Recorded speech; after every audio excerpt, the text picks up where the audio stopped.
নতুন ধরনের এক চাল, যার ভাতে পাওয়া যাবে মাংসের স্বাদ।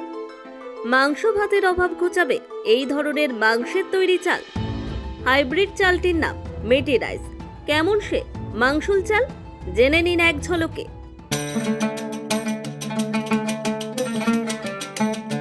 মাংস আদিকাল থেকে মানুষের খাদ্য তালিকার অবিচ্ছেদ্য অংশ প্রাণী মাংস। দেশের জনসংখ্যার সিংহভাগ মানুষ এখনো মাংস খেতে পছন্দ করেন। খাবার পাতে মাংসের যে কোনো পদ থাকলে বাকি সব খাদ্য তাদের কাছে তুচ্ছ। সে হাঁস মুরগির মাংস হোক বা ছাগল, গরু, শূকর বা অন্য কোনো পশু পাখির মাংস। মোদ্দা কথা, মাংসের স্বাদ তাড়িয়ে তাড়িয়ে উপভোগ করতে ভালোবাসেন বেশিরভাগ মানুষ। তবে আর্থিক অবস্থার বিচারে স্বাদ থাকলেও সবাই মাংস কিনে খেতে পারেন না। কিন্তু যদি এমন হয় ভাতেই পাওয়া যাচ্ছে মাংসের স্বাদ, কেমন হবে ব্যাপারখানা? আশ্চর্য হওয়ার মতো এমন কাণ্ড ঘটিয়েছেন বিজ্ঞানীরা। এমন এক ধরনের হাইব্রিড চালের উদ্ভাবন করেছেন তারা, যে চালের ভাতে মাংসের স্বাদ শুধু নয় এবং পাওয়া যাবে মাংসের মতো পুষ্টিও। মানুষের শরীরে দৈনিক প্রোটিনের চাহিদা পূরণ করতে মাংস খাওয়া দরকারি। তো সেই প্রোটিনের চাহিদা মেটাতে ল্যাবে তৈরি করা হয়েছে মাংসের তৈরি চাল। গবেষকরা এই নতুন হাইব্রিড চালের নাম রেখেছেন মিটি রাইস। কিভাবে তৈরি হয়েছে এই মিটি রাইস বলছি শুনুন।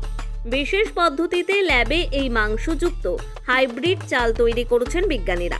মূলত প্রাণীর মাংস এবং ফ্যাট কোষগুলোর সঙ্গে ধানের শস্য মিশ্রিত করে উদ্ভাবিত হয়েছে এই মাংসুল চাল।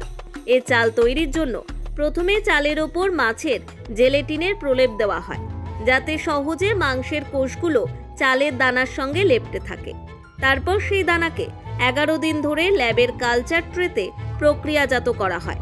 ল্যাবে মাংসের কোষগুলো সঠিক বৃদ্ধির জন্য চাল মাধ্যম হিসেবে কাজ করে ও এটি মাংসের কোষকে পুষ্টিও দেয়। গবেষকদের দাবি, এই হাইব্রিড চালকে ভবিষ্যতে পৃথিবীর খাদ্য সংকট মোকাবিলায়, দুর্ভিক্ষকালীন খাদ্য ত্রাণে, সামরিক রেশন এবং মহাকাশচারীদের খাবার সহ বিভিন্নভাবে ব্যবহার করা যাবে এবং এটি বিশ্বজুড়ে খাদ্য ঘাটতি মেটাতে গুরুত্বপূর্ণ ভূমিকাও নেবে। ম্যাটার জার্নালে প্রকাশিত এক প্রতিবেদনে বলা হয়েছে, এই নতুন চাল সাধারণ চালের চেয়ে কিছুটা শক্ত ও ভঙ্গুর হলেও এতে প্রচুর প্রোটিন আছে।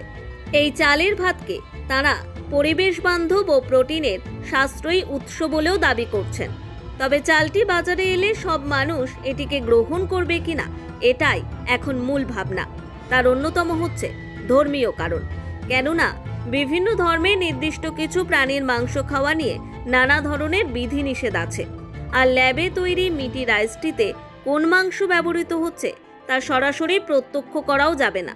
ফলে ধর্মভীরু মানুষেরা এই ধরনের মাংসের তৈরি চাল স্বাভাবিকভাবে এড়িয়ে যেতে চাইবেন। যদিও গবেষকরা আগামী বিশ্বের জন্য এই শস্যভিত্তিক হাইব্রিড খাবারের দারুণ সম্ভাবনা দেখতে পাচ্ছেন। তারা বলছেন, মাংস উৎপাদনের জন্য খামারে প্রচুর খাবার ও জলের প্রয়োজন হয়, যা গ্রিনহাউস গ্যাসের পরিমাণ বাড়ায়। এখন মাংসের সমান প্রোটিন যদি এই হাইব্রিড চাল থেকেই পাওয়া যায়, তাহলে সাপও মরে, লাঠিও ভাঙে না। ভাতে তো পুষ্টি আছে, তবে তার সঙ্গে মাংসের পুষ্টি উপাদান যোগ হলে সার্বিক পুষ্টিমান আরও বৃদ্ধি পাবে। সস্তায় মাংস ভাত জুটবে সবার। Bureau report, one Bengal.